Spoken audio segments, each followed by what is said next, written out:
time for the Alien Conspiracy Podcast. We are your hosts, Agent ETA, Agent Ether, and Agent Anderson. Come along as we examine UFO sightings, conspiracies, and all things strange.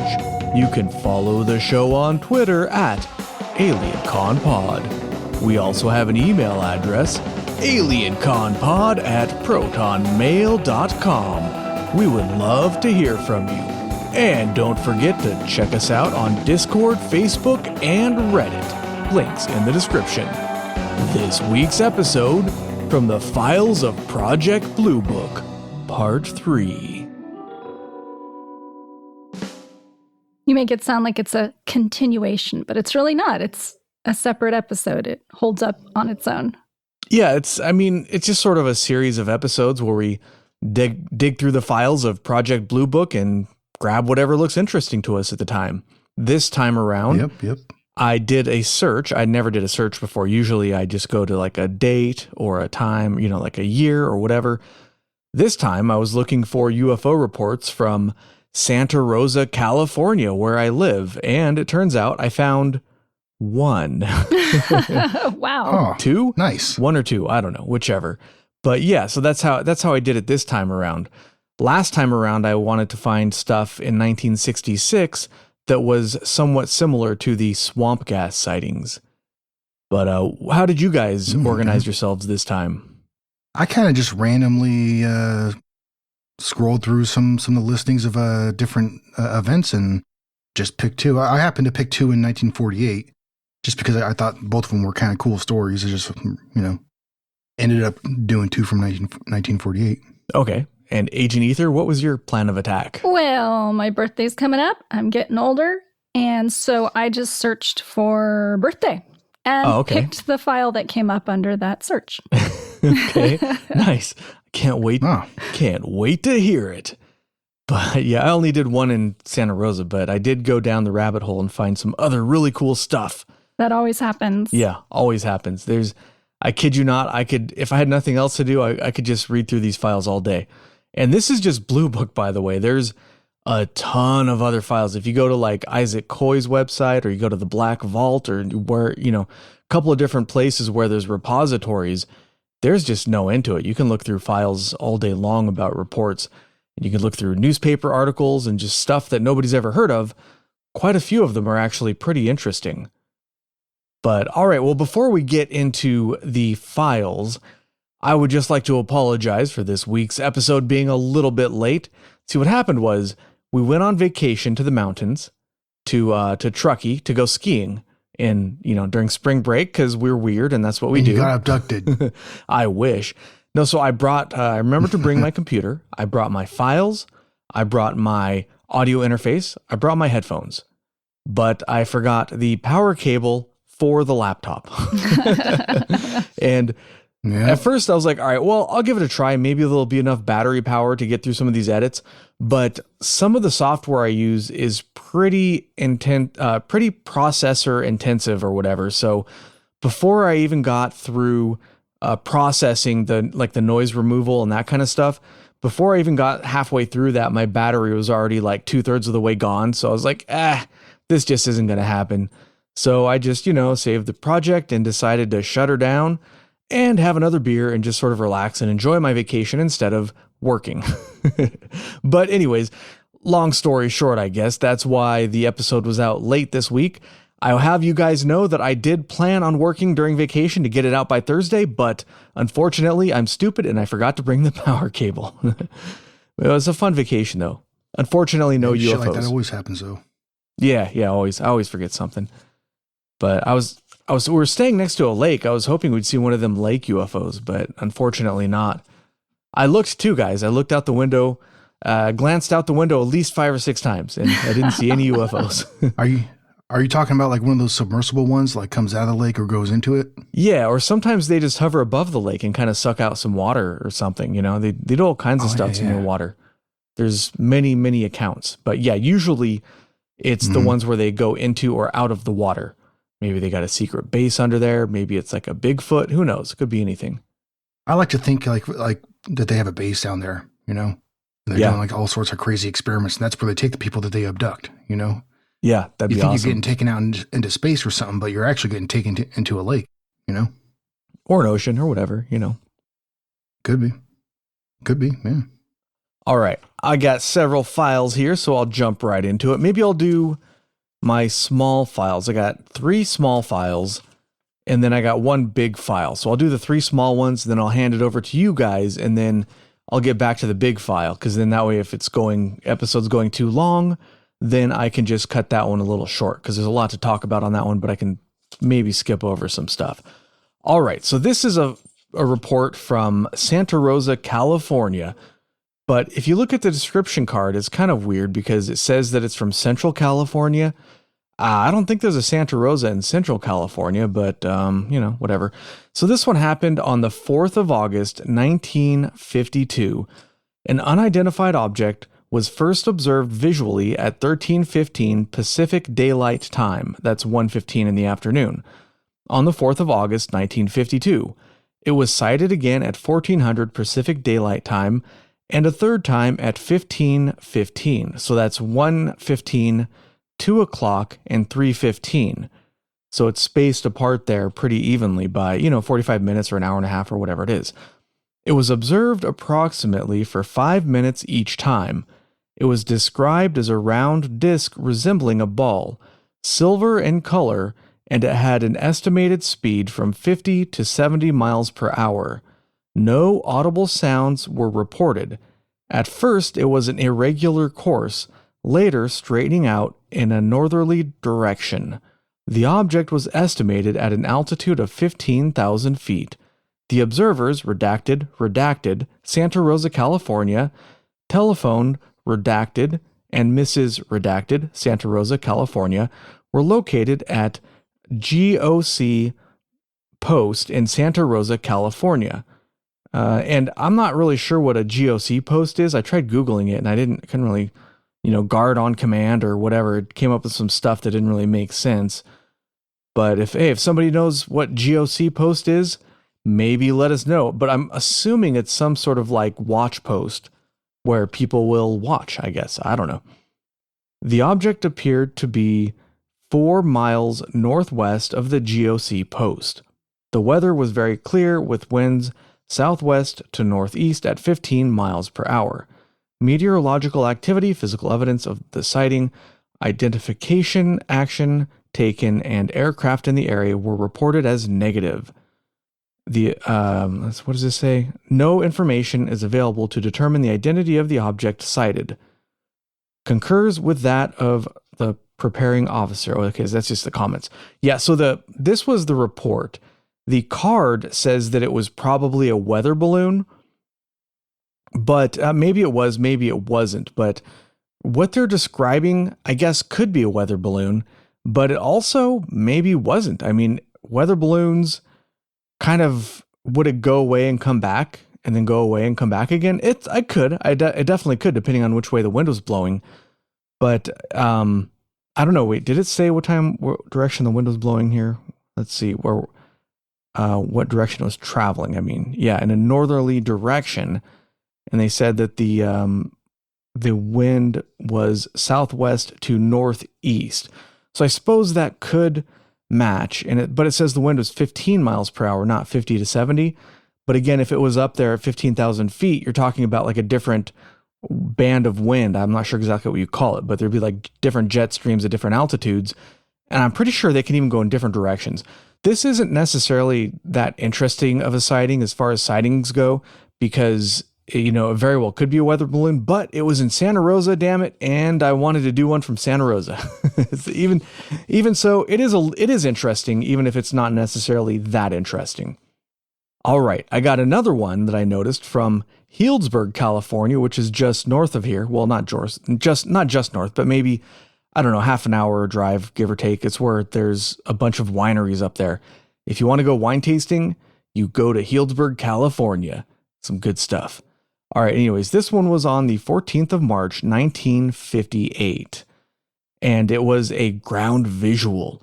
This is a really short description, and they didn't really investigate it that much. They just kind of took the report. but it is marked as unidentified, whereas the last report, a lot of the reports we talk about are actually identified, or they mark it off as something. It's pretty unusual to see an unidentified one because they didn't like those. They wanted to get rid of those as much as possible. The duration was 2 minutes, and here's the description. Balloon-shaped object, 3 feet in diameter, blackish object approached from the west, touched the ground momentarily, and then took off to the east, turned south, and then disappeared. And the comments are, no analysis leading to conclusion made. Object at close range, since observers indicated that object touched ground at 150 yards and then took off again. Balloon ruled out since a oh yeah, there it goes. Sorry, it's kind of faint. Balloon ruled out since a leaky balloon, I'm guessing is what it means, since a leaky balloon would have stayed down and not taken off again. Flight smooth and radical change in direction. At same time, altitude not constant with this analysis. Case unidentified at this time. So yeah, that's the summary card. If you go and read the brief description by the witness, it's probably not a balloon moving around like this. This was kind of a weird one, but that's all the data. It was just one observer, and there was not a whole lot of data collected. So again, it's not necessarily a great sighting, but it's still a really kind of a weird and interesting sighting. I thought that one was a lot of fun, even though it was just one person that saw it. But yeah, that wasn't Santa Rosa, but it was Healdsburg. All right, up next, I have another really short one. This one is from the 16th of January, 1961, and it was viewed from Santa Rosa Island near Los Angeles. So there's a couple of Santa Rosas that came up. One of them was a Santa Rosa Island near Florida, which actually had a few sightings associated with it, but I didn't get into those specifically. Anyways, the length of observation was 3 to 4 seconds. It says, a brief summary is that a round object the size of a basketball, bluish-white, like an electrical arc, no definite formation. Object seen by pilot, passing off port side. Object broke into several smaller pieces, appeared 15 degrees, 280 degrees. Object descended and broke up into many pieces and then faded out. So what does that sound like to you? Well, yeah, sounds like a meteorite. Sounds like a meteorite, and that's what it's marked as in the file. It's marked as probably a meteorite. But the comments say a description of object is characteristic of a meteor breaking up in the Earth's atmosphere. Now, I didn't want to go into too much detail on this one because it does sound a lot like a meteor, but if anybody's interested in looking through a case file and just seeing how complicated even a simple meteorite can get, this is a really interesting case because this was actually seen from the border from San Diego all the way up to Marin. And even though this is the statement of one witness that I'm reading the summary card for, there were actually thousands and thousands of people calling this in to police stations all over the place. And if you look again at the description, it says a round object the size of a basketball. Now picture in your head how big a basketball is, right? Have you ever seen a meteorite that big? That's pretty big. That's really big, in fact. And do you think that a meteorite would travel from San Diego to Marin? That's about 600 miles. Does that seem like, I don't know, I'm not an astronomer, but it seems to me that if you see a meteorite in San Diego, probably somebody 600 miles away is not going to be able to see that same meteorite. I just don't know. I mean, I have no idea, but it seems to me that you wouldn't see it that far away. And it seems to me that it wouldn't travel that far. But if you look through the file, there's people describing it as being so bright, it's like lighting up the sky and making it look like daylight and stuff like that. And even if it was just a meteorite or multiple people reporting different, very large meteorites, it's still a really fascinating case to read through. But I guess I'll just leave that one at that because after reading through that file at the end of the day, even though it was a very bizarre case, you really can't, there's not a whole lot of evidence saying that it was something extraordinary, even though if it was a meteorite, it was a very bizarre meteorite. So that was a fun case to kind of peruse through, but I just read the title card there. I didn't go through all the many, many different ins and outs of that one. All right, so those are my short cases, and then I have a long one to do after that, but I'll hand it over to one of the other agents. Who wants to go next? It's all you, ETA. All right, I'll get my couple little stories over with here. Okay, so the first one that I have happened on October 1st, 1948, and it was actually 25 miles southeast of Fargo, North Dakota. Oh. It happened around, in between 9 and 9:27 p.m. Mountain Standard Time.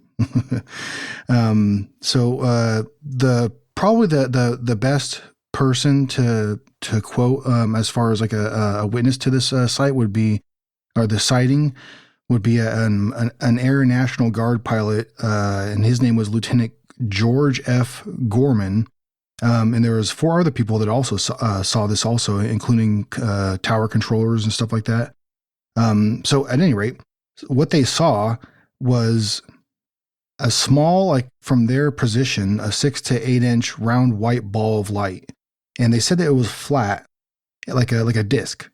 And like, so it stood out quite a bit to them. And they were all looking at the same time, which is an important note, I think. And so, this disc started to blink off and on at slow speeds. So it wasn't like pulsing, roll fast, like a strobe light or something like that. It was kind of going slowly, like brighter than dimmer, and that's kind of weird, I think, because that, you don't see that kind of stuff with, for example, a weather balloon, which is one of the explanations for this one, because when light is reflected off of that, it's not going to dim or lighten, all that much. It's going to pretty much stay, the same brightness, I guess you could say. Doesn't really right? sound astrological either. Well, unless it was the light refracting from the planet Venus, or perhaps a mirage of Canopus, or whatever. That could explain it. Yeah, it definitely could be that. So the object actually was spotted by a private pilot as well, and he was actually the first one to spot it. And his name was Dr. A.D. Cannon, and he had another passenger with him named Enar Nelson. I don't know if I'm pronouncing that first name right, but that's what it looks like to me. So they're on a Piper Cub aircraft at about 16,000 feet, and they're heading north of Hector Field. And so they saw the object above them, and they estimate that the object was moving about 250 to 270 miles an hour. And that lieutenant that I had mentioned earlier, Gorman, he spotted it shortly after they did, but they supposedly spotted it around the same time. So at any rate, they actually radioed the tower and tried to kind of pursue the object. And a little bit of, I guess, shenanigans ensued, but the private pilot landed afterwards and described what they had seen and the size of the object and everything like that. They actually scrambled an F-51 fighter airplane. I'm not real familiar with the model, but I think, from what I understand, a pretty fast airplane. I think that was, it used to be an F-51 and they changed it to P-51. So maybe it's just a P-51 Mustang, or maybe the other way around. Maybe they changed from P to F. That could be. Yeah. Maybe. I remember seeing that in a previous episode for something or other.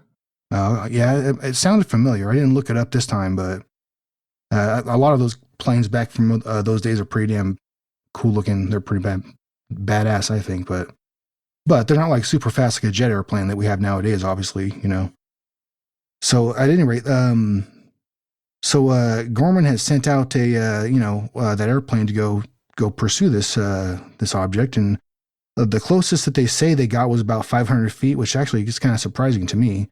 And they say that it was at around 500 feet or 5,000 feet in elevation, and they had chased it up to about 14,000 feet, but the plane actually began to stall out, so they were unable to intercept the object because it was moving it in an erratic fashion and basically avoiding them, but also keeping close enough to where they could still observe it.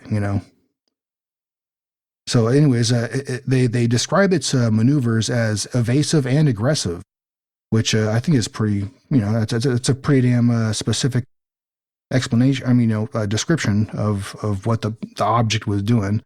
They said that it easily outperformed the F-51 aircraft there, and I think that aircraft is goes around 600 miles an hour or something like that, but that's somewhere around its top speed, something like that. Anyways, but they said that the object dropped rapidly down to 11,000 feet.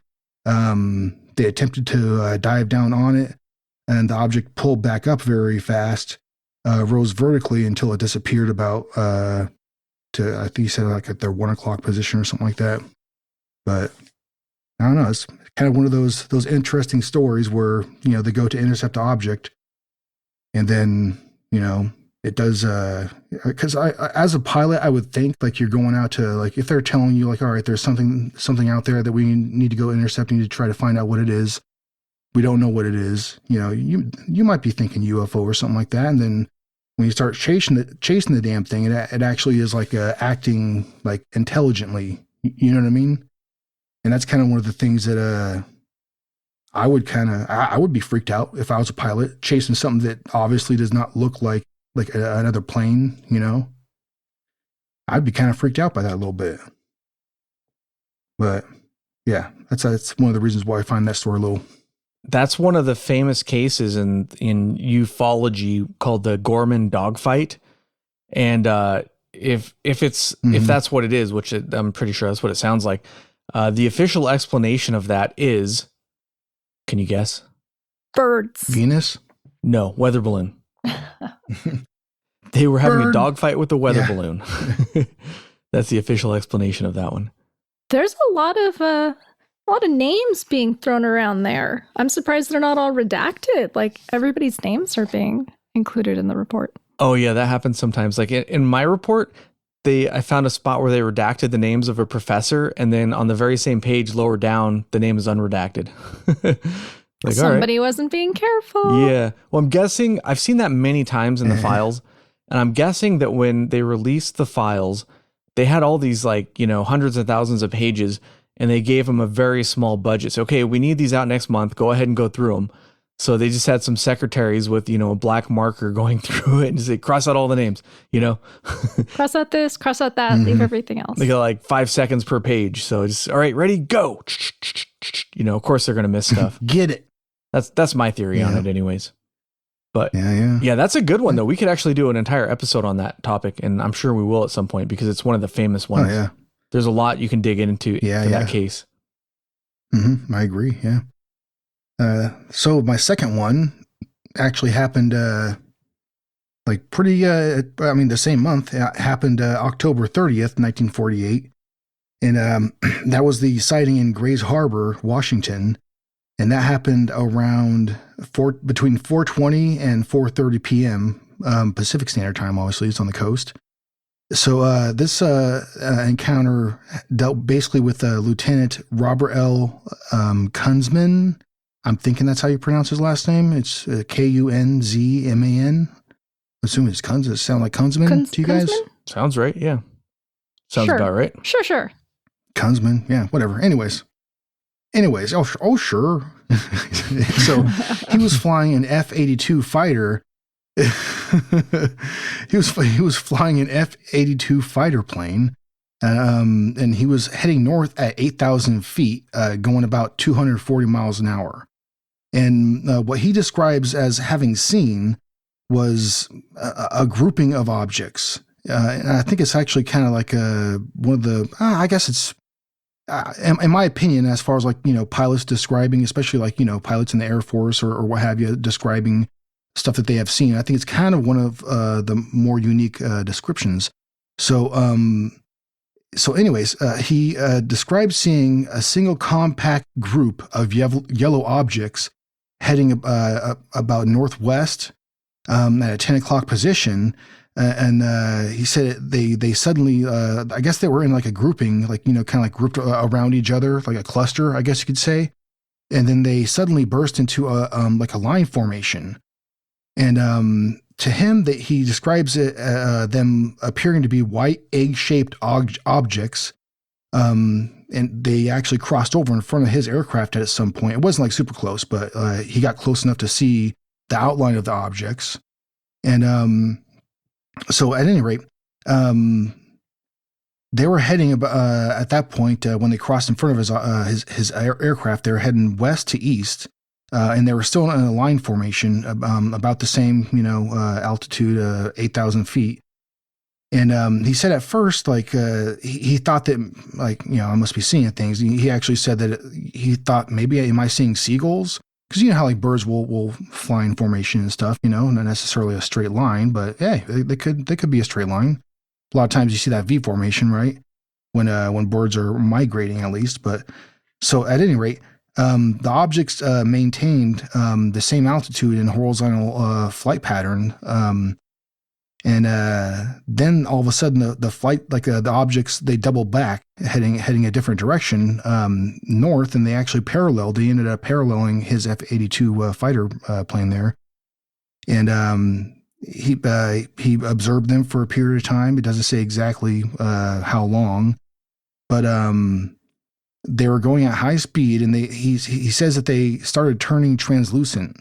Because he could see through them, I guess, and see, either clouds or whatever was behind him. Doesn't say, but he claims that they turned translucent just before they disappeared and faded away. So this happened while he was observing them. He was looking at them, and he doesn't say that they, banked off to a different direction and, right or left, what have you, and then disappeared, because they're going so fast. He describes them actually basically blinking out of reality, out of existence, I guess you'd say, the way he describes it, which I think is pretty damn cool, because if that is the reality of the situation, whatever that was far beyond any technology we probably have. So most likely aliens, you'd have to assume, Could be right? like a cloaking device. Even. That doesn't sound normal at all. Yeah, that's a good point. Yeah. Not one bit. Yeah.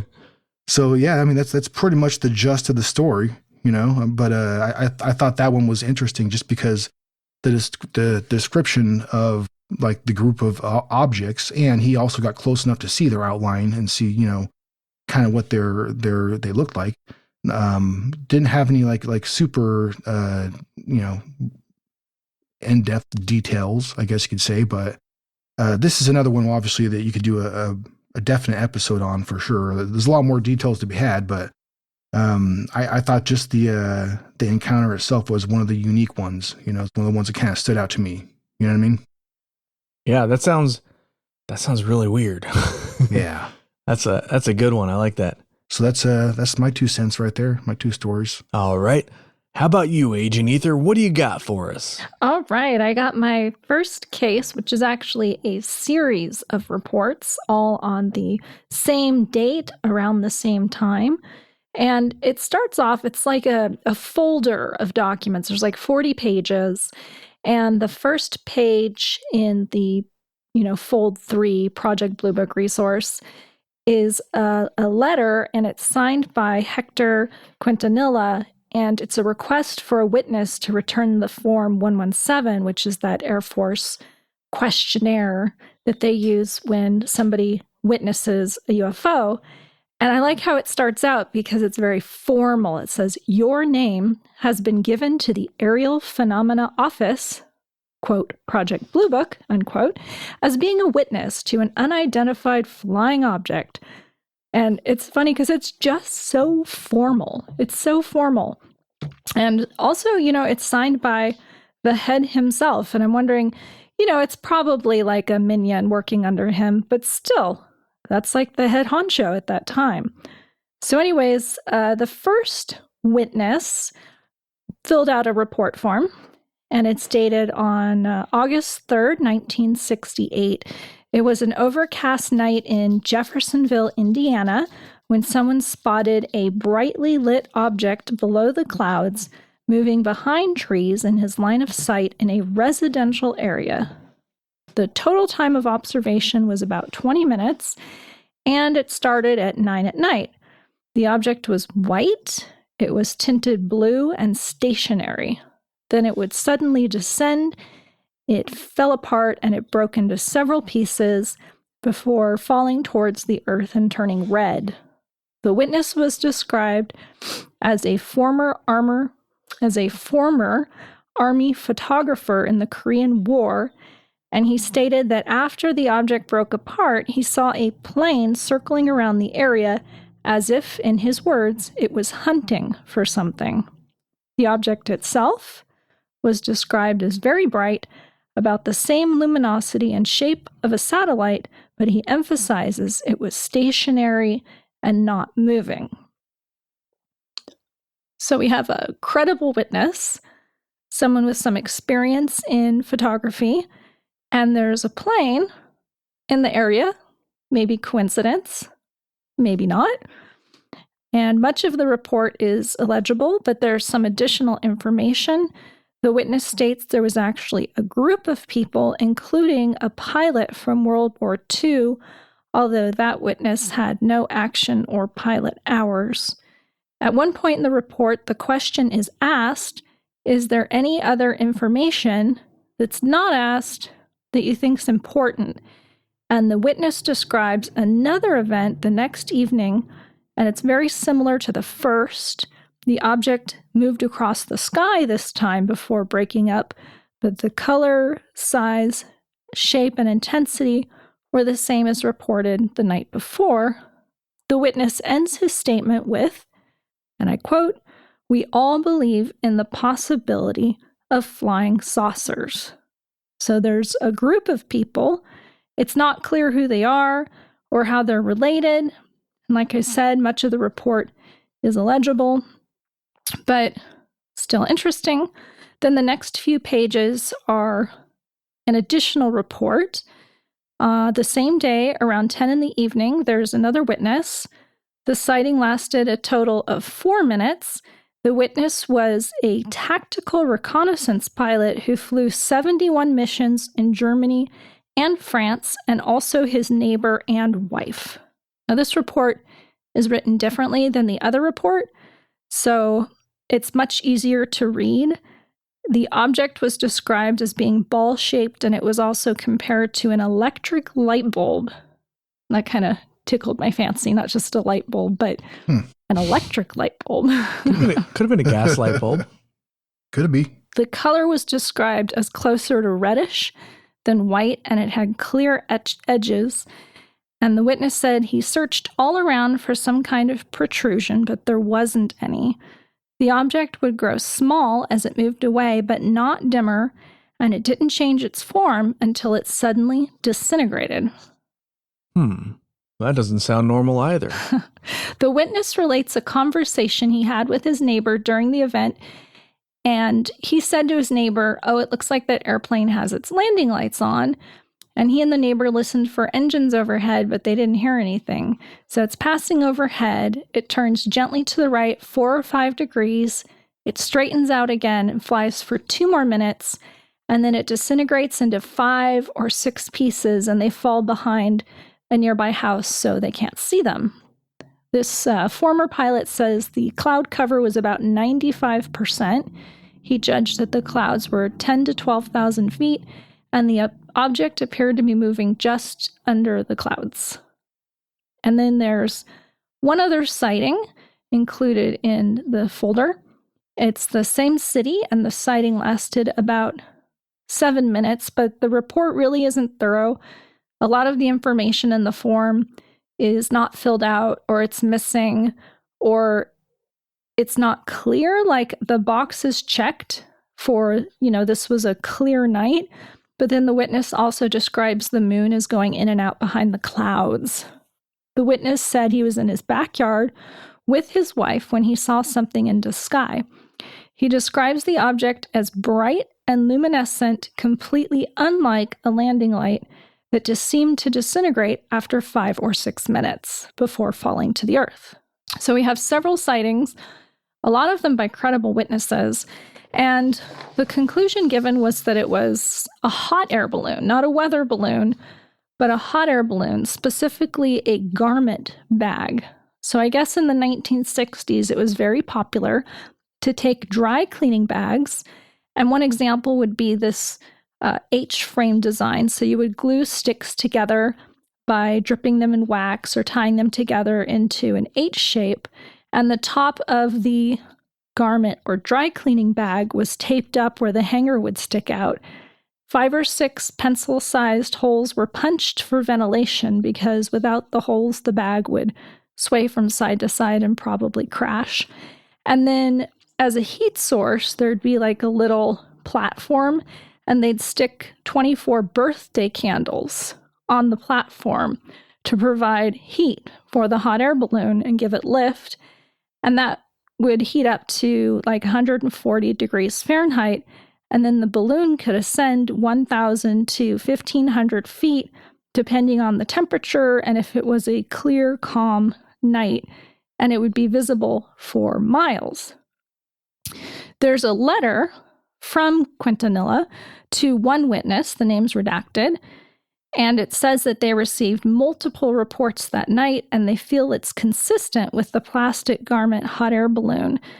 And the letter reads that the balloons can be white, red, orange, or yellow in appearance, and after the candles burn down, the platform or stage mounted on can catch fire, and sparks can be seen falling from it, and shortly after, the, quote, fiery pieces fall and the light dims and disappears.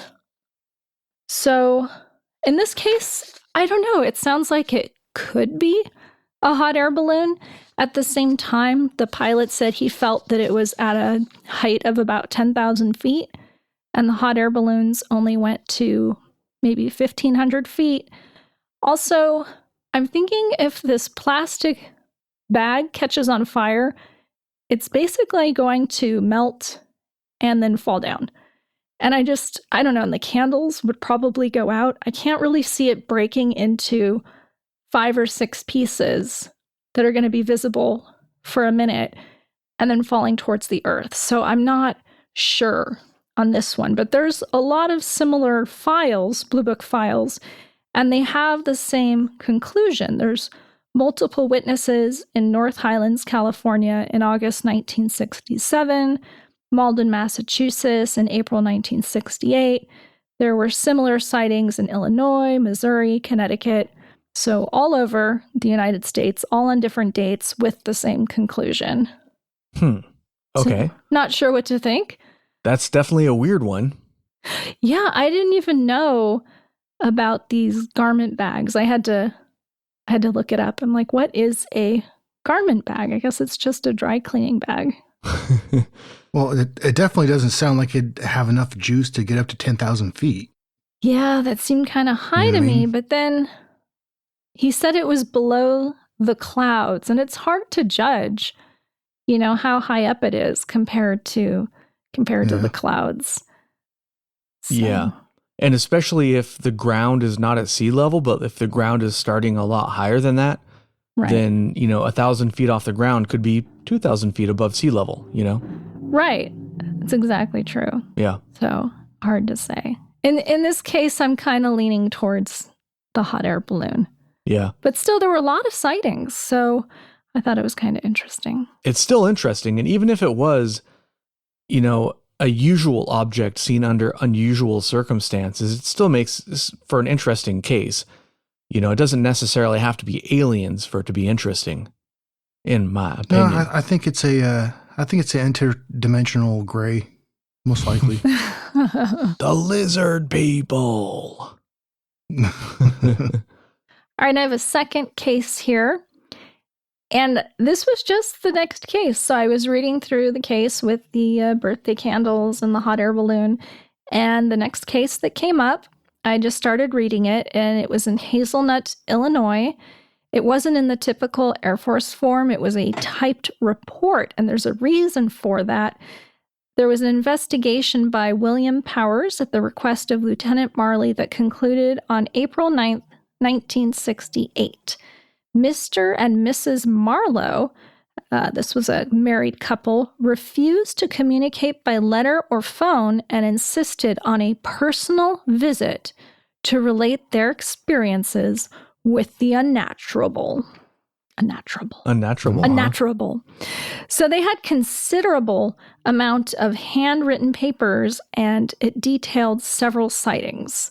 So this is kind of interesting. So starting in October of 1966, they first reported that they saw an oval metallic object with holes in the bottom in the sky. So again, this isn't individual reports that they're sending in or individual phone calls that they're making.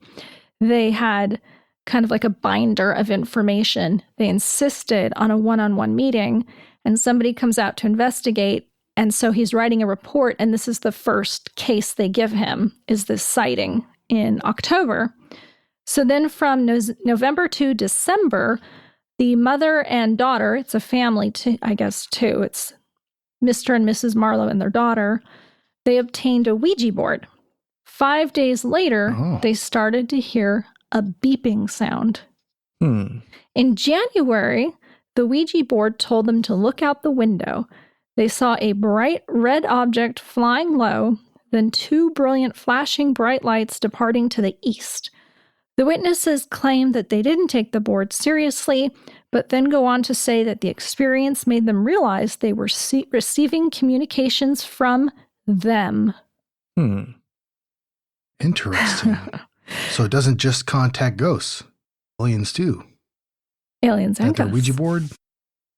So there's a... Oh, damn, I didn't know that. No, there's additional dates and statements that are similar. And then on February 22nd, they witnessed a bright blue streak across the sky. And somebody in the group, I'm assuming one member of the family, said they'd seen something similar before.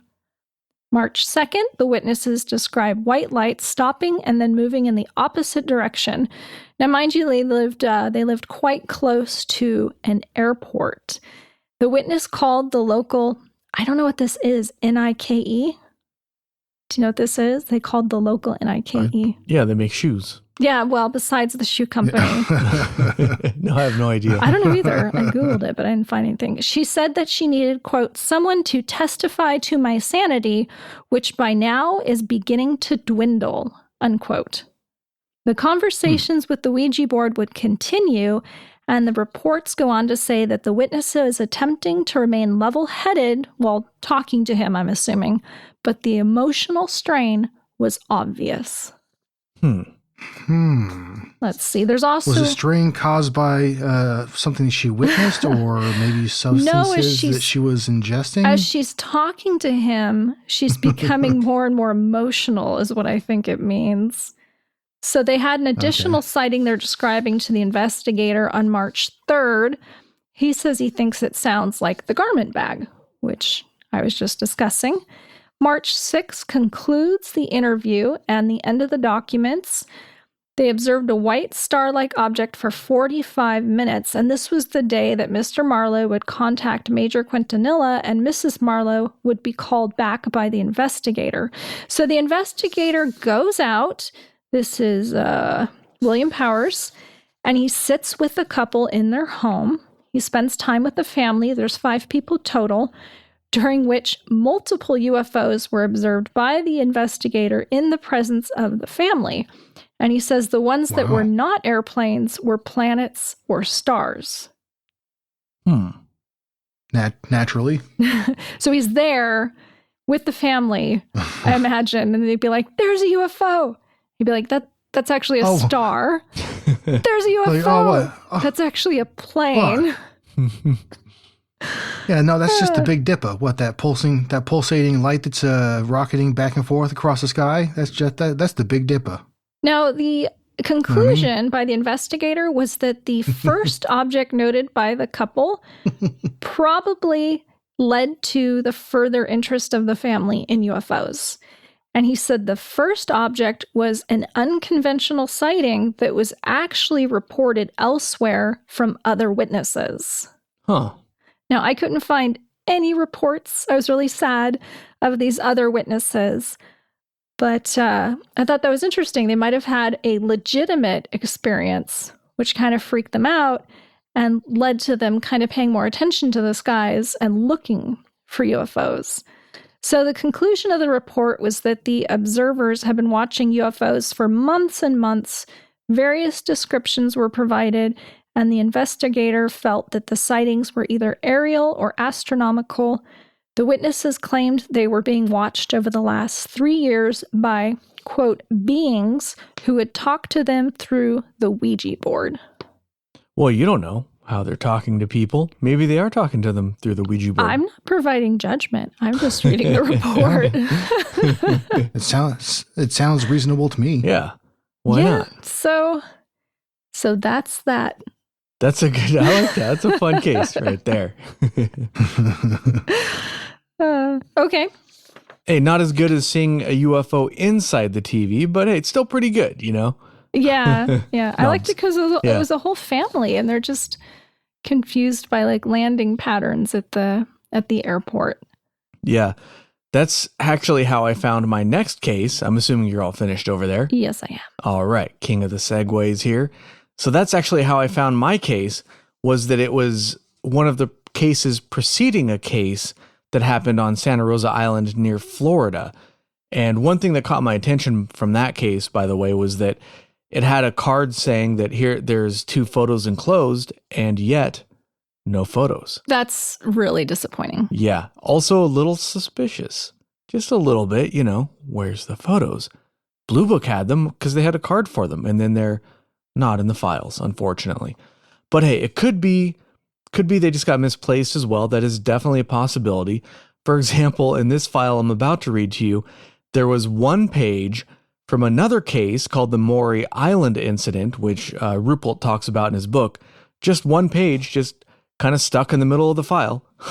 So, I mean, this stuff does get misplaced, I suppose. And the people who scanned this were probably scanning them at a very rapid pace, and they weren't going over everything with a fine-tooth comb to make sure it was all organized properly. They were just scanning the pages in the order they were given, I'm guessing. I don't know. But anyways, my case that I have to end this episode upon, which episode to end on, I don't know. In which Damn it, you are an agent of the United States government. Anyways, so this happened on, it looks like the 25th or 23rd. It's got a blot over. I'm sure the following pages will have it. Anyways, it's the 20-something of November, 1949, and it happened at the Mount Palomar Observatory in California. And it was a ground radar observation, no photos. And it says that the conclusions are that it was other equipment malfunction. Well, it's a 45 plus page, I think 47 page file, which caught my attention, by the way, because when you're going through there, if it's a 1 to 3 page file, that doesn't necessarily mean it's a bad report, but generally that'll mean there's not as much data in the report. This report had tons of stuff in it. So even if it ends up being something mundane, a 45-page report is still going to have quite a lot of detail available for it, and that's why it caught my eye. Did you read all 45 pages? I did. Of course I did. Why? Come on. Kudos to you. That's how you spent your day, though. Yeah, come on. Yeah.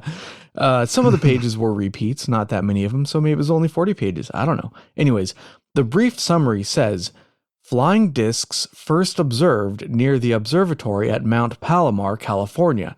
A recording Geiger counter was so activated at the time of these sightings that it went completely off scale.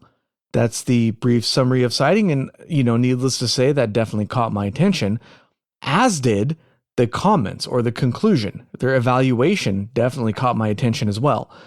Evaluation, equipment malfunction, a complete recheck of the counter was accomplished, and a faulty fuse clip was found. And that right away kind of got my my spidey senses tingling. So I'm like, wait a minute. But they said flying saucers. Were there flying saucers, or how did they report flying saucers? And it was found to be the result of a faulty fuse clip. I've got to read this file.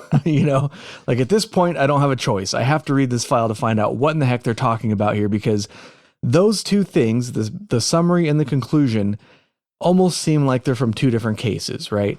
So something weird is going on here. Let's get to the bottom of it. All right, so first off, we got a bunch of different stuff in this file, and I'm not going to go through the entire file because that would take quite some time, and we're already getting close to an hour here.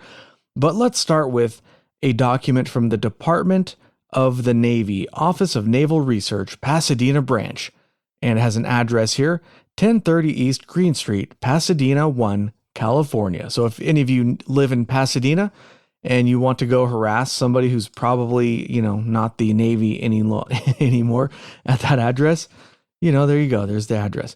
This is from the Director, Office of Naval Research Branch Pasadena, to the Chief of Naval Research, Code 346. And the subject is details of an old report of unreal, or it's kind of mangled, but unusual phenomena, I'm guessing it says. Forwarding of and then it says the ref, AONR Washington restricted, and it's got a bunch of codes and stuff, December 1952, and then another one from 1949, and then 1950, and it has inclusion 1CY, copy of reference, and B with ENCLS, enclosures, I guess, I don't know. Anyways, 1, at the request of reference A, an effort has been made to discover additional information concerning reoccurrences of the type reported by this office in November of 1949. Reference B, Dr. Redacted of the Navy Electronics Laboratory reports that no further incidents were observed, although the equipment was operated at Palomar until about a year ago. 2, Enclosure 1 is forwarded for the convenience of LCDR F.L. Thomas. It is believed to be a full account of containing all that was known at the time. Subsequently, the only development known to this office came in January 1950 when, in response to further reports of erratic equipment behavior, the apparatus was returned to NEL for a detailed check. A faulty fuse clip was found. According to reference C, very slight jarring of this clip produced a visible arc, together with a spurious signal that indicated on the oral alarm and an aberration of the recorder pin. 3. If further details are required, this office will endeavor to supply them. So basically what this is a summary from the Navy saying we looked into it and it turns out it's all just an equipment failure. And that's how it went down in the files, marked as an equipment failure. But is that the whole case? Of course not, otherwise I wouldn't be talking about it. Could we say that this was an equipment failure? Yes, we could, but we're not going to. Anyways, so the next page I have here is narrative of flying disc reports during the period of 14-24 October 1949 in the vicinity of Mount Palomar, California. About the 16th of October 1949, one of the scientists at the California Institute of Technology reported to the Office of Naval Research, Washington, that he had heard a fantastic story of flying discs being observed near the observatory at Mount Palomar, the unusual feature of the report being that a recording Geiger counter was so activated at the time of these sightings that it went completely off scale. If true, of course, this meant possibly that the flying discs were powered by some form of atomic energy. 2 different men at the Palomar Observatory had witnessed these incidents. Contact was made with Dr. Redacted of the Naval Electronics Laboratory, who was operating the recording Geiger counter on a continuing basis. Dr. Redacted went to Palomar to investigate the stories and brought back the tape showing the unusual oscillations of the pen. Dr. Redacted could offer no explanation, although he was skeptical of any flying disc theory. Okay, so that's sort of an interesting little summary there, saying that, yeah, we can't explain it, but what this guy's talking about with these flying discs is obviously nonsense. So it has, I'm skipping along here a little bit, but the next thing is, it was not likely that the reaction of the Geiger counter was the result of an atomically powered plane. And then the next item, skipping a little bit more, it was most likely that the electrical relaying or amplifying mechanism of the Geiger counter had been activated by a plane's radio, altimeter, or radar mechanism. This was particularly true if the Geiger counter and amplifier were not shielded. So skipping a little more down to the bottom of the page, arrangements were made for a plane to fly over Palomar and use its altimeter and radar to see if it would activate the Geiger counter. This was on or about 21st of October. Upon receiving a negative reply as to any unusual behavior of the Geiger counter, plans were made with Commander Air Force, Pacific Fleet, for a series of flights to be made at various times and altitudes in the vicinity of Palomar, using radio, altimeter, and radar. Both conventional and jet planes were used. These tests were run on the 9th of November 1949. The results were completely negative, i.e. the Geiger counter made no unusual recording during any of these nearby flights. So you could just say, okay, no big whoop, they had a theory, they tested it out, and it turned not to pan out. But there's a couple of really interesting takeaways here. Were you about to say something, Agent Ether? Well, that's some elaborate testing. Like, that costs money. That's the first thing that came to my mind. It's time. Exactly. And effort, to prove something that turns out to be false because it's a silly premise anyways. Well, that's the thing. That's what they start off by saying, it's nothing. This is all a bunch of baloney. But let's go ahead and send up a whole crap load of airplanes and jets to test it out anyways, right? It's kind of a really weird thing. And like Ether was saying, that was my biggest takeaway. Wait a minute. They don't have unlimited funds, and it's very expensive to fly these airplanes for no reason whatsoever, right? So why would they do that? So that's one of the takeaways here. But I mean, there's a couple of different ways you could look at the material in this document, but yeah, so they say that there's nothing here, and they say that it was probably just the altimeter or whatever, and then they go and they fly over, and of course it doesn't trigger it, but they still don't believe it. It's such a strange thing, but this is the really cool stuff you find when you're digging through these files is, something that might seem, if you're just, speed reading, if you're just reading through it real quick and not paying a whole lot of attention, you might just glance over it and not think any big deal. But if you pay attention to what's actually going on here, I don't know, you have to kind of stop and say, wait, what? What in the hell are they talking about here? And I also liked the them saying that an altimeter could trigger a radioactive response, because now I'm not an expert, but from what I understand, the way an altimeter will generally work is using air pressure. So they have like a pitot tube that collects air pressure and, compares that to like, to like a control or something, basically. I guess, I don't know what the vocabulary would be, but I'm pretty sure that's how they have some altimeters work anyways, is using air pressure. How would that trigger a radioactive response? I don't know. And how would a radio have it doesn't make any sense. How would a radio wave possibly give you a radioactive response? I mean, sure, they both have the word radio in them, but two completely different things, right?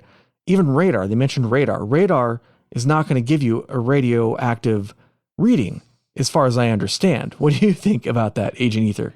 Oh, it's comedy gold. It's pretty weird, right? This whole thing. I read this whole page. I'm like, what the hell are they talking about here? This is weird, really weird. All right. Anyways, on to the next page. All right. Now here's the next page titled Summary and Observations.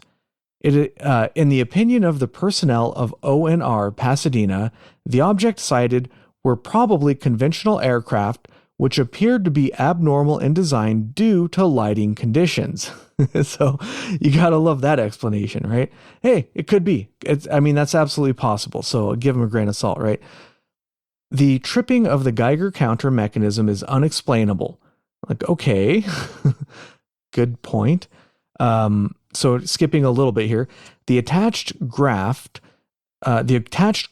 enclosure 3, showing frequency of the Geiger counter off-scale motions is of some interest. It will be noted that there was a definite peak of these occurrences on the 17th of October. The graph showing the time of occurrence during the day gives a random distribution. So these graphs are actually in the file. I can't read them. I mean, I can look at them and I can see there's data there, but I have no idea how to interpret that data. It's like a graph of stuff. I mean, it's kind of weird looking to me, but if anybody wants to go and look up these graphs, they are included in this file. This not being a visual podcast, there's no point in really including them. So yeah, skipping down to the bottom here, the personnel of the observatory and of the California Institute of Technology who jointly operate the observatory with the Carnegie Institute have made urgent requests that no publicity be given. They are afraid that if stories were published, it would give adverse publicity to the observatory, which they are most anxious to avoid. Accordingly, it is strongly urged that these stories not be made available to the press. So I just thought that was a little interesting little bit there, and that last little paragraph I read, and it kind of makes me wonder just how many of these incidents went unreported. Because, you know, if you saw something and you were working at an observatory, you're thinking, do I want a career or do I not want a career? I think I do want a career. And I was just thinking, it's so strange. It's like if I saw an object in the sky flying around and making strange maneuvers, and I would describe that object as a lumpy potato spinning around in the sky, and I told my friend and they're like, you're crazy. I'd be like, no, I'm not crazy. The freaking potato's crazy. It shouldn't be there. It's not my fault I saw it. You know, like, it's really strange that as a society, even to this day, and this happened in the late 40s and early 50s, even to this day, if somebody sees something strange, we consider the observer to be the one who's weird, not the thing that they saw. Now, to be fair, there are a decent amount of hoaxes and probably some sightings that can definitely be put under, you know, the psychological category, or, you know, something that was observed and misreported or whatever. But still, I still think it's strange that people are so afraid of reporting things that they often don't. And in this case, luckily enough, they did report it, but they just asked that it doesn't get into the press. So I guess that, you know, that's a bonus there. But I just, that last little bit was just really interesting to me. Like, hey, we're going to tell you, but just please don't tell the press because we don't want anybody to find out that we saw this. All right, moving right along here. This is a statement by Mr. Redacted. And we'll go ahead and take a look at this. So Mr. Redacted is Redacted, a man of about 48 years of age who has been with the Palomar Observatory since July 1937. On 14th October 1949 at about 13:15, Mr. Redacted left the observatory and started to drive down the mountain to his home.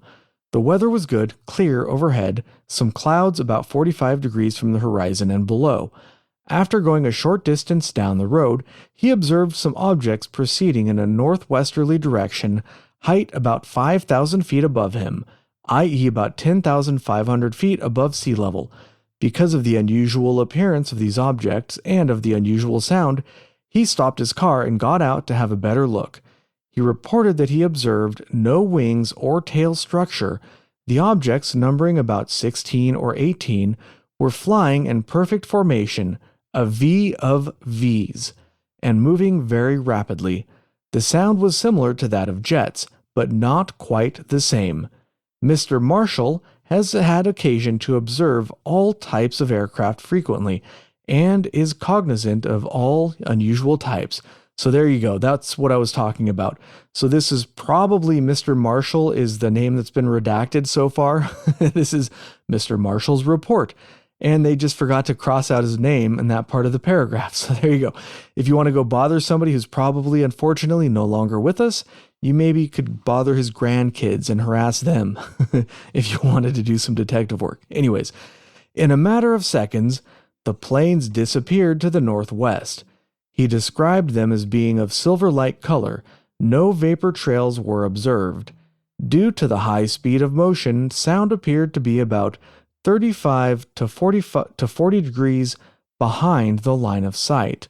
Shortly after this incident, Mr. Redacted called Mr. Redacted and advised him of what he had seen. Wait, hold on. About 30 to 40 degrees behind sound appeared to be... Okay, so that's right. That's what it says. So I'm looking at this and it says sound appeared to be about 35 to 40 degrees behind the line of sight. I wonder if that indicates like maybe they were traveling faster than the speed of sound and it was lagging behind the objects by that much. I don't know what that means. Anyways, shortly after this incident, Mr. Redacted called Mr. Redacted and advised him of what he had seen. A short time later, Mr. Redacted went into the room of the powerhouse where the recording Geiger counter placed there by the Naval Electronics Laboratory was located, and noticed that the pin had made an off-scale motion to the right some time before.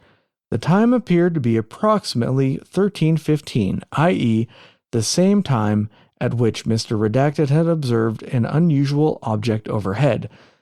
An effect was made, had observed the unusual objects, plural. An effect was made to report the incident to the Naval Electronics Laboratory that weekend, but contact could not be made with interested authorities. Dr. Redacted of NEL was advised of the situation on the following Monday and commenced his own investigation.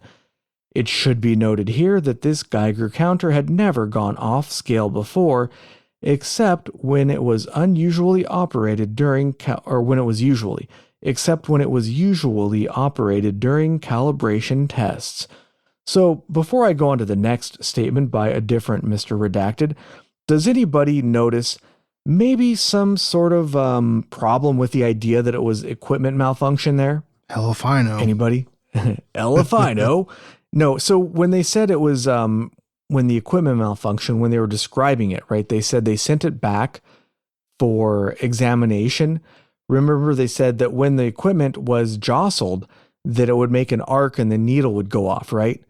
But according to this, it sounds like nobody was even near the equipment when the event happened. And the chance of that being the first malfunction coinciding exactly with the UFO sighting, not impossible. I mean, people win the lottery all the time to, astronomical odds.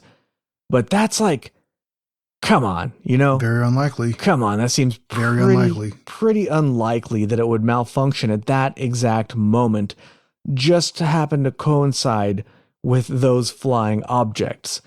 And also remember the date. We're talking about 1949 here. I find it very unlikely that we had any sort of nuclear-powered craft at that time. I suppose it's theoretically possible we did have nuclear technology at the time, but I don't know. It would just be a little bit of a leap to go from, propeller-driven aircraft to, a nuclear-powered one in that short span of a time, from like the early 40s to the late 40s. I find it a little unlikely. But anyways, moving on to the next statement from the other Mr. Redacted. Mr. Redacted is the redacted for the observatory and has been with it since 1935. By the way, if you look up the history of the observatory, you could probably look up who this was online, Probably wouldn't be that hard to find it. Anybody wants to know. He is a man of about 40 years of age. Mr. Redacted was first involved in the flying saucer story when he noted the operation of the Geiger counter as mentioned in the above report of Mr. Redacted. Although he is an electrician of considerable ability and responsibility, i.e., he operates and maintains the complicated electrical apparatus of the observatory, including the big telescope, like how they're using technical terminology there, he could offer no explanation as to the action of the Geiger counter. On Monday morning, 17 October 1949, this is a next page, at about 0720, Mr. Redacted was in the powerhouse where the Geiger counter is located. While looking out of the window, he saw a small black object without visible projections going in a southwesterly direction at a high rate of speed. The sky was clear except for clouds which were beginning to form at a level estimated at about 1,500 feet above the observatory, i.e. about 7,000 feet above sea level. The object was beneath the cloud cover. At first he was very reluctant to state what he thought he had seen.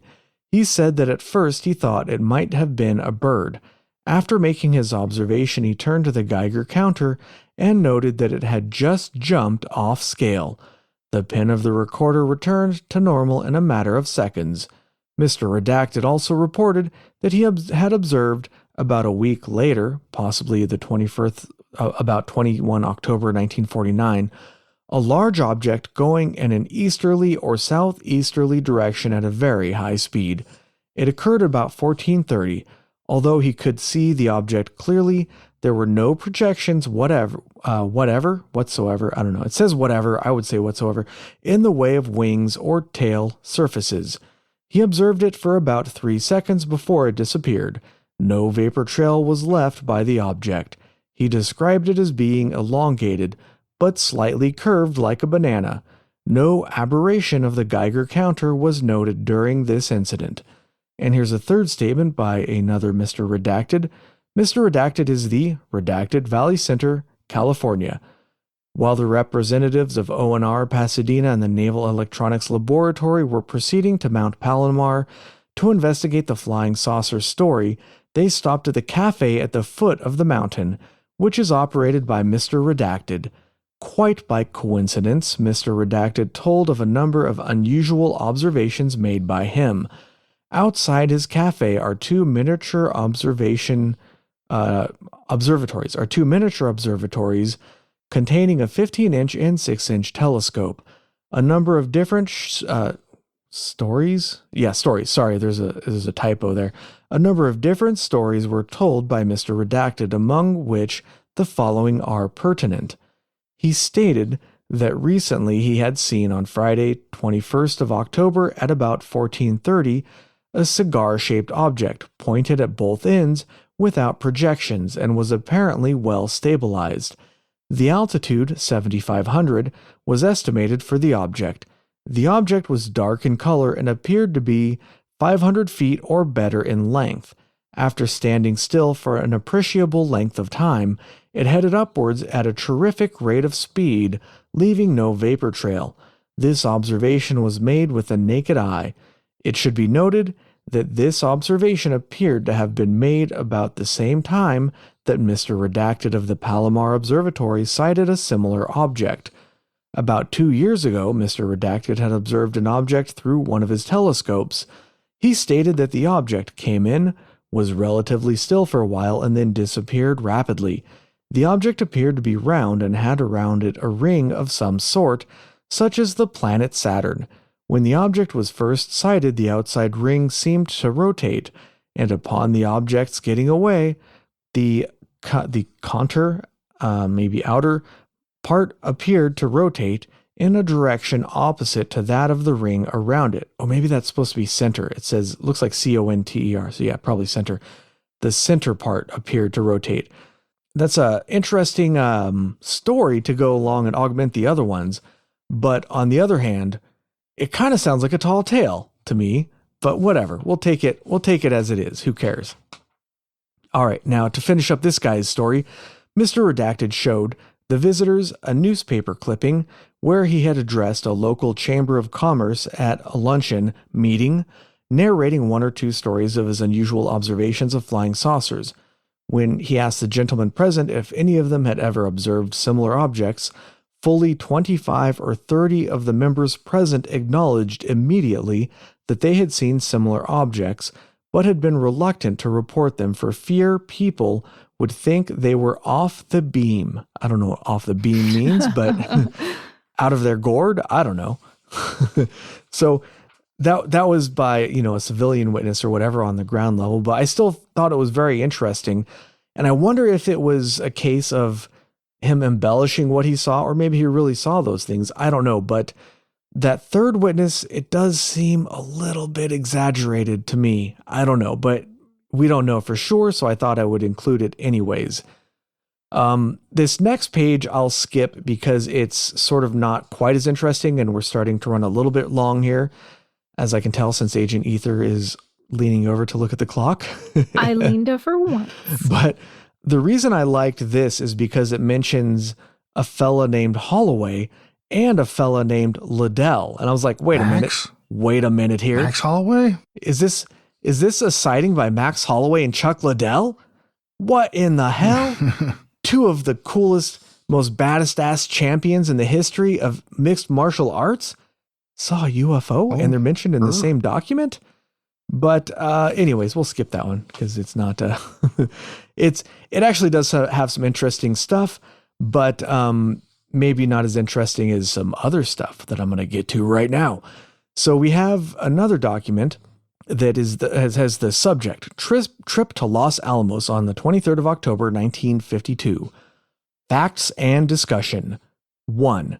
On 23rd of October 1952, Colonel D.L. Bauer and Captain E.J. Ruppelt of ATIC presented a briefing at the Los Alamos Scientific Laboratory. After the briefing, Colonel Bauer and Captain Ruppelt met with 7 people from the lab who were interested in the subject of UFOs.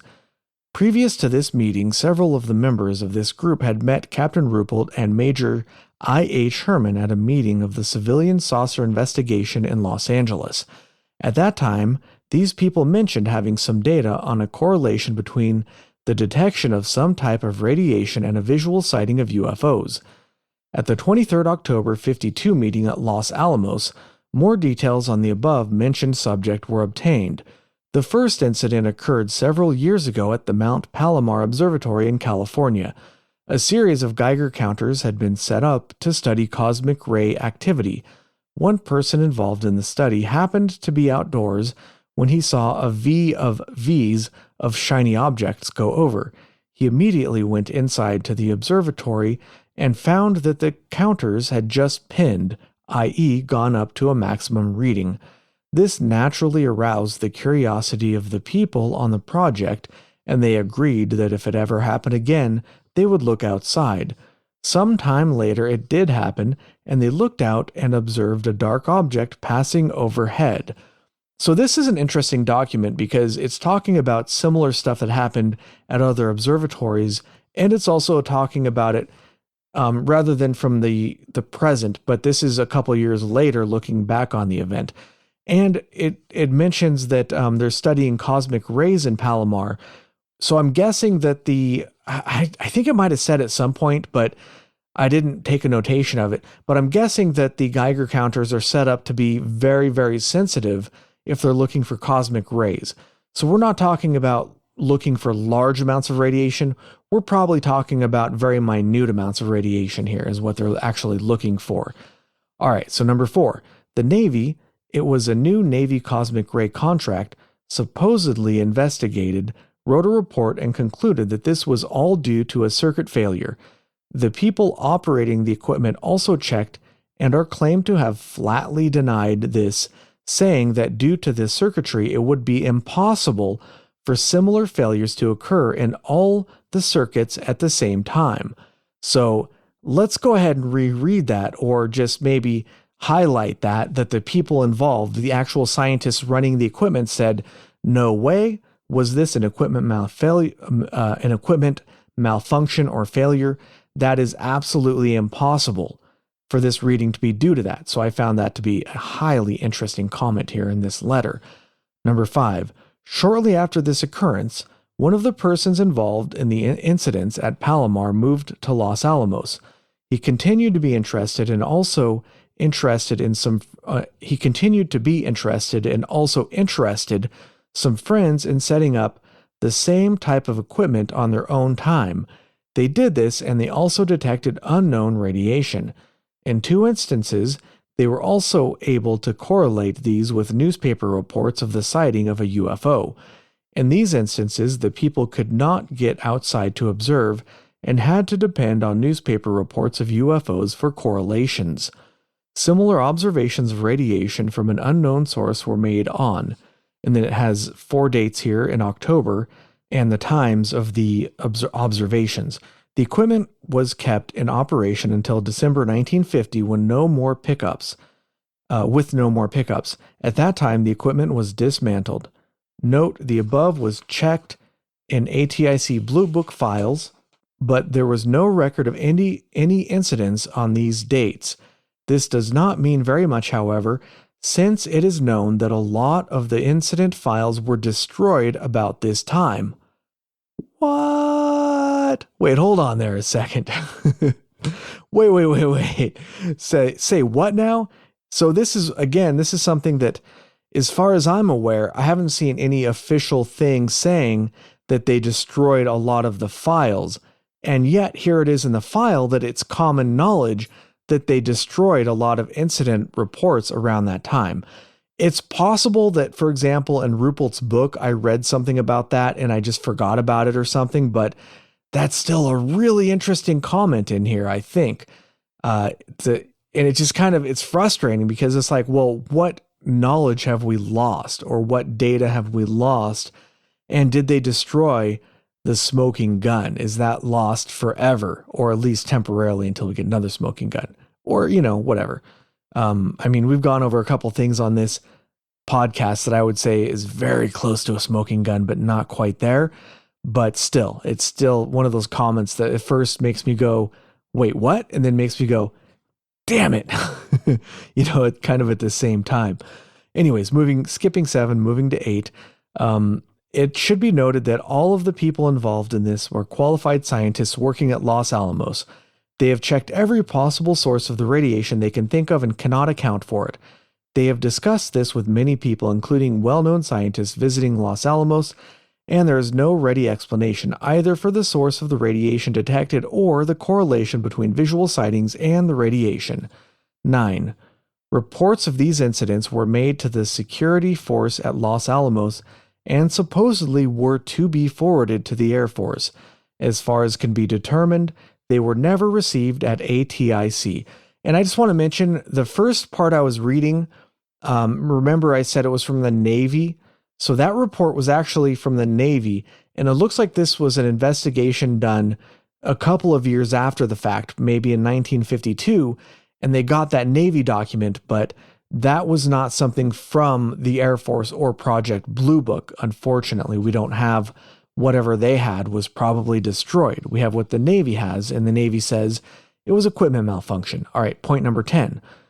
Along these same lines, attention can be called to the fact that a colonel from WADC visited ATIC several months ago and reported that the same thing had happened at Oak Ridge, Tennessee.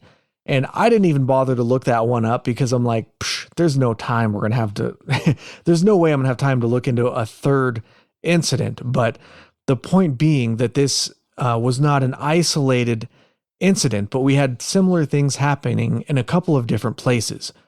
So then there's a couple other things on this page that I'll go ahead and skip because we're running a little late here. And I just have one more thing, which is a couple of letters. And I'll skip over this stuff, I guess, a little bit. But I just thought it was interesting that, you have a difference between like the public face and the private face. So these letters are basically somebody at the laboratory is asking for a briefing or a presentation on UFOs from Project Bluebook. And I think I mentioned earlier in one of the documents that they gave a presentation at Los Alamos, right? So here's a letter from Los Alamos where they're saying, could you please come and give us a demonstration or give us a presentation, on UFOs? We're interested. And this is dated the 21st of August, 1952.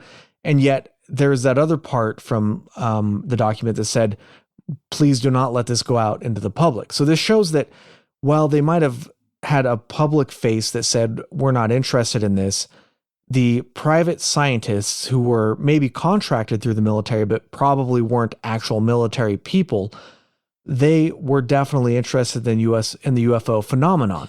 So while they may have made public comments saying, it's all bullshit, whatever, don't worry about it, it's nothing, smoke and mirrors, Venus, swamp gas, whatever, they were actually interested in and taking it very seriously.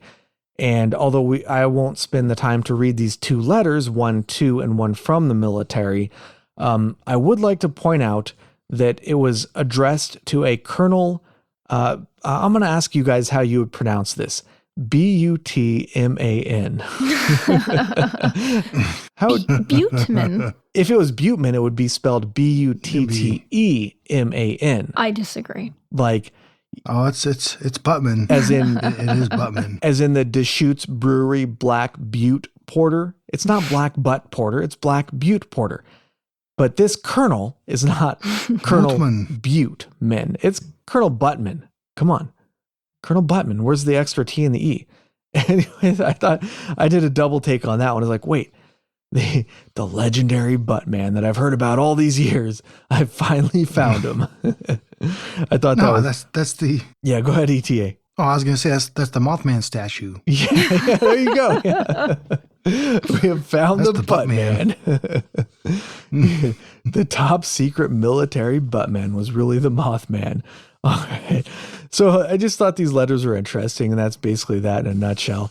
Agent Ether looks like she's fallen asleep over there. I'm not. I actually have something to say. All right, go for it. Okay, I was looking up a YouTube video of Major Hector Quintanilla because I actually wanted to know how to say his name. And I stumbled across an old interview from the Times.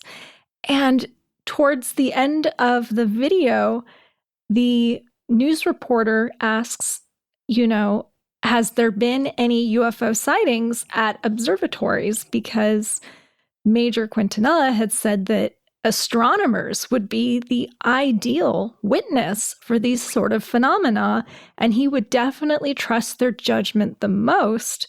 But he stated that never in the history of Bluebook had any observatory reported any unusual activity. And yet, in this one case, just this one case, we have 3 different observatories involving, I don't know exactly how many, but more than one. Probably, I would say maybe 5 or 6 astronomers. And if you remember, they saw actual physical craft, and yet they said it was equipment malfunction, if you look at the cover sheet, So, yeah, it's a little sus. Just a little sus, right? That's what I'm saying. Anyways, I thought that was a really interesting case. And yet again, it goes to show that if you're reading the cover card and you're just looking at the summary, like what did they conclude it as? If you're only looking through the Blue Book files and you're only looking at the ones that are considered unknown, you're missing a lot of really good stuff. So this case, what was it? Was it aliens? I don't know. Maybe, maybe not. I don't necessarily think it was aliens, but I definitely think it was like a really interesting case that's worth discussion. And if I remember correctly, I think Ruppelt did discuss this one in his book, but I don't think he really went into that much depth in it. And if I remember correctly, he kind of concluded that it was probably nothing, as he did with most things. But I think this is such a fascinating case because you don't just have, if it happened once, right? If it happened once, you could be, maybe, maybe not. It could be a coincidence. But if it happened at multiple times at 3 different observatories, all right, now we're talking, okay, maybe it's something to it. Maybe there's something there. We don't know what that something could be. But if they're using very, very fine-tuned stuff to look for cosmic rays, if I only knew a physicist who could tell me a little bit more about cosmic rays. Agent Ether, how hard is it to detect cosmic rays? It's easy. Is it really? Yeah. So you could just detect it with like your cell phone or something? No, but I mean, background radiation, you can detect it on any Geiger counter. Okay, but what I mean is the level of radiation for a cosmic ray, how is that going to be similar to the Chernobyl meltdown, right? There's no comparison. So we're talking, so what I mean is my impression here is that a cosmic ray is going to be very low level radiation, right? I don't know how much radiation that would need to trip their detectors so that it would be at a maximum intensity. Oh, that's a good point. I don't know if it would be a lot of radiation necessarily if they're just detecting low amounts of radiation. I'm just guessing that it being tripped doesn't necessarily mean huge amounts of radiation. Yeah. Okay. That's what I was wondering. If you looked at they have actually the graphs where they were recording the radiation readings, you might be able to look at that and tell. I can't. I looked at those and I was like, I'm not going to even bother. I have no idea what I'm looking at here. But yeah, so that's the interesting cases I had to look. And that last one I thought was really good. And I just the only reason I looked at it was because it was 45 pages and it ended up being highly interesting. I think that could almost have been an episode in of itself if you did a little bit more digging. Yeah. Oh, yeah. That could be an episode. Easily, that one could be an episode by itself. It could be probably 2 or 3 episodes especially if I wanted to look into that third observatory, which I didn't even look into at all. And if you wanted to look into more like newspapers reporting UFOs activity at the time, you could probably find quite a lot of information. I'm sure that case would lead into a lot of other things. But I just did the short version. And you could obviously, anybody interested could look up the Blue Book file if they wanted to look into more of what happened. And if anybody out there knows how to read Geiger counters, you could go look into the printouts that are available in that file. And if anybody finds out anything more, go ahead and let us know. Yeah, man. It ain't going to be me. Tell you that much. I barely know how to read. Yeah, I know, right? I almost demanded the graph, but last time I asked to see the papers you were reading, you gave me a really hard time. How dare you? How dare you? All right. So this week, I want to try it. We've talked about it before, but before we call it, we have a couple of people left in the audience who have lingered through this whole recording. We've been here for, about an hour and a half or more at this point. Probably going to edit some of that stuff out. But anyways, if there's anybody in the audience who wants to say hi or wants to, any comments or anything like that, if you want to raise your hand and come on stage real quick, I can go ahead and I can edit you into the episode. Anybody going once, going twice, 3, 2, 1.